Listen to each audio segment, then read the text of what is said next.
ओम नमो भगवते वासुदेवाय। ओम नमो भगवते वासुदेवाय। परम पवित्र ग्रंथ श्रीमद् भगवत गीता के दूसरे अध्याय का 10वां श्लोक। श्लोक है वीतराग भय क्रोध मन्मया मा उपाश्रिता बहवो ज्ञान तपसा पूता मद्भाव आगता है। अर्थात आसक्ति, भय तथा क्रोध से मुक्त होकर मुझ में पूर्णतया तन्मय होकर और मेरी शरण में आकर बहुत से व्यक्ति भूतकाल में मेरे ज्ञान से पवित्र हो चुके हैं। इस प्रकार से उन सबों ने मेरे प्रति दिव्य प्रेम को प्राप्त किया है। ये तो मित्रों हो गया इसका अर्थ। अब इसकी व्याख्या देखिए, कितनी सुंदर व्याख्या है। भगवान श्री कृष्ण यहाँ पर उन साधु पुरुषों की बात कर रहे हैं जो राग अर्थात आसक्ति, भय यानी कि डर और क्रोध अर्थात गुस्सा से मुक्त हो चुके हैं। ऐसे साधु पुरुष भगवान में पूर्णतया तल्लीन हो जाते हैं और उनकी शरण में आते हैं।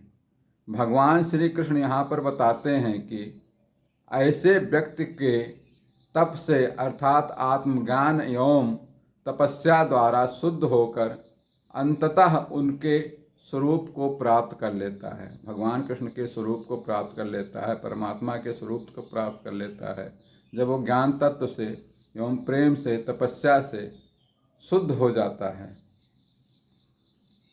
इसका अर्थ यह है कि जो व्यक्ति सांसारिक मोह, माया, भय और क्रोध से ऊपर उठ जाता है वह भगवान की शरण में आता है।